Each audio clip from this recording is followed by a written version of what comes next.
Greetings, Sasha. Here, this will be your critique for Project 2 and 3. So we'll start with looking at this image and looking at shutter speed. I really like this photograph. I like how your arms just kind of disappear. You can see little wispy elements of them, and these are why this image is why I think shutter speed can be a really fun tool to play with that the average snap shooter, the average person with a camera, doesn't ever get into, but you can create interesting sort of effects. I don't know if this is the most interesting effect that you created. The composition I think works pretty well, the backlit, and I think you had to work pretty hard to get the exposure right, because your camera is going to want to expose for back here, and you're going to want to expose for the foreground information. So that can be a challenging thing to expose for, and we actually see that in the next one here, where everything got really underexposed, and you see the curtains like this middleish gray, and that's what the light meter in your camera sees. Everything it looks at, it wants to make middle gray, so it's seeing all of this light and making it middle gray, therefore underexposing this information here.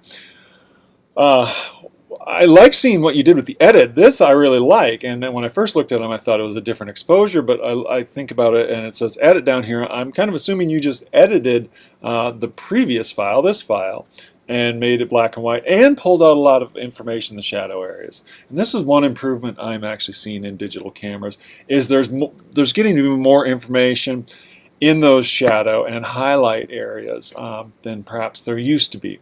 And if you pull it into an editor, you can kind of pull out that information, and you did a good job of pulling out that information. I also like this image in grayscale. Things are, like there weren't like loud colors that were clashing in the previous image, but everything's much more harmonious. And I like the light value grays that you've got here. But also, I like the arm motion better in this image, because here they almost completely disappears, but here we get these little wispy lines. So finding that right point with shutter speed between too long or not long enough to create something aesthetically interesting can take some exploration. So I think you found it here, though. It is always better if you get the exposure proper in the camera than having to use an editor, but you very effectively used the editor here, so good job. The marble images are less interesting to me, but they certainly exhibit this exploration of motion and movement and slow shutter speeds, and you do have some nice sharper and softer images. So the reflections could be fun to play with more, like if they're a reflection of a child or something in there. That I think could have elevated it. So for me, this composition, it just is marbles, and I don't go beyond that. But if there was some interaction with a human, perhaps I might, would be my thought. In this edit now, I think you actually went a little too far, and we got some posturization. We see the grays here. This almost looks like in the dark room where I might purposely put light on my photograph while it's developing, and it creates what's called a solarization effect, and that's kind of what this looks like, and it's posturization. And posturization is when your curves in your photograph are very unrealistic, so there are big jumps up and down in it. And I see it here and here and here, and also in the marbles. And to me, as a person who's been editing photographs and involved with photography for over 20 years, I don't know. That's sometimes I see what's going on, and it's not as interesting to me. But someone who may not have been exposed to that might find that really kind of cool. And so there's a place for it. I'm just not seeing like a conceptual or even overtly aesthetic thing that's happening with that posturization that really engages me and activates my imagination or my interaction with the image. So, but like I said, we all have different points of understanding. I always say that art can be created at different levels. You can have personal art where you have this personal epiphany, personal realization. Then you can have sort of a community realization, a national realization, or you can have true art as like a baseline, changing, altering humanity's understanding of it. So this may be a personal, I would say a personal realization perhaps for you what we can do with photo editing, but it doesn't go much beyond that, in my opinion. All right, there's some interesting things going on here, like this little blue dot, I really like that blue dot. Everything else feels out of focus, and it could almost work if something were in focus, something were sharp. So I'm left a little bit like, kind of like the composition, like the colors, like that form, and then I like the interaction of that, but I want something more. And I think the same thing happens with painting with light. You got an interesting form here. In this image, you got an interesting form, but there's no context, there's no interaction with anything else, and so therefore that's all it is, and I'm left flat. And I'm like, okay, moving on. This one I like more, and I think is this the same? No, this is a little bit different. See, of these, I like this one the best, because in this one I have this sharp form, I have this reflected light bouncing off this surface, and I also have these really sort of mysterious blue circle things kind of moving through in this very soft sort of ethereal space. And this image there's enough here and enough contrast and enough unity where I'm really kind of curious as to what's going on with it. So this is just blurry and kind of flat. This one gets more pop, but still blurry. And this one's just line. But when I get to this one, there's a lot more visual elements. The sharp, the soft, the saturated, the unsaturated, the bright, there's a little contrast in color.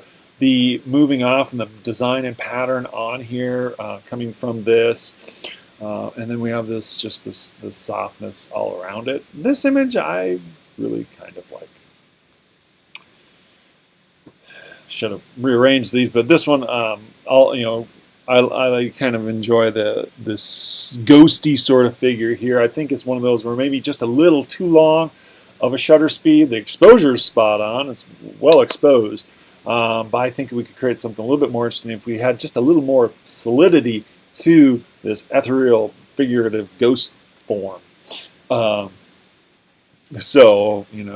there's something interesting there. I just think it's almost too subtle, and most people might miss it with a quick glance. And if we had just a little bit more solidity to it, it would make people stop and think and look and wonder a little bit more.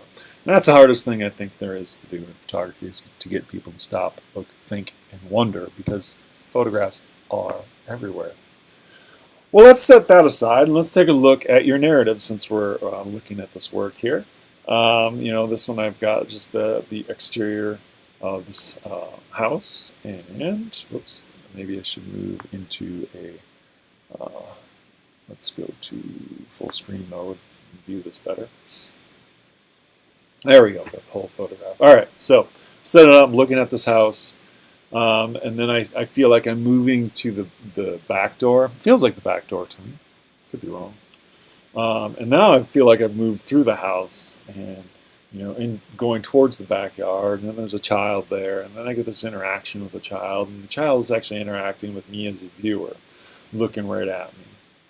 And so I feel like I'm moving into somebody's house, and I'm it's almost voyeuristic in the feel, and photography has a innately voyeuristic quality. Here with this image, I'm no longer voyeuristic. I'm being looked at as a viewer. So that's kind of breaks that feeling a little bit. And I like the feel of it, the childish exploration. I'm not even really bothered. If you watch some of my other critiques, but horizon lines, I'm like a stickler. I like to have to be straight out across. Landscape photographer is primarily what I do. So that's a big thing. But here, that doesn't bother me at all, because all the interest is happening with the child, with their interaction with the toy, with the water, with the play that's going on around there. And that's all I'm focused on and looking at. And there's a nice, interaction, I would say, between the child and the viewer. So this image becomes really sort of key to me in kind of brings everything together. Then I move to this image, and personally, it leaves me a little befuddled because I can't connect what's going on in this image to the previous four. The other four all kind of flow together and make sense, and one image leads to the next, leads to the next, leads to the next. But I have nothing that leads me from that child to this image. Now, there might be something very personal for you in this space, in this window, in this scene, or something that does connect it for you. But me as a viewer who doesn't know this place or know the person or even you, I don't get, I feel a disconnect here. Now, I don't know if that is bad. I am a firm believer in we have to, if we give the viewer everything, they're not going to pay attention. Why look at and wonder at things you understand, things that seem to make perfect sense? There's no point to look at it and engage and further interact with something like that. So the first four seem very seamless, and then I get to this one, and it does cause me to wonder. Now, the question is it too disconnected, or eventually the viewer's just going to give up? Do we need another intermediate image here, something to hint at what's going on with this, or why this is important, or why I'm looking out this window, or whatever it is? And I keep looking at and looking around, and I don't see any, connection other than it feels like it could be the same house, and it's certainly looking out the same backyard. But for instance, if I were actually to get closer to the window and look down and out of the window, and then I saw the child, like just a little bit of the child down below playing, then there'd be something that would connect me, and it almost feel like simultaneous, different people interacting with this thing at the same time. It's the scene. So, I do feel a little disconnected in this image, and I wonder if we need another image or not, though I'm not 100% certain that we do. But anyways, that was my feeling looking at this narrative work. So, if you have any questions, let me know. I'll finish this critique now.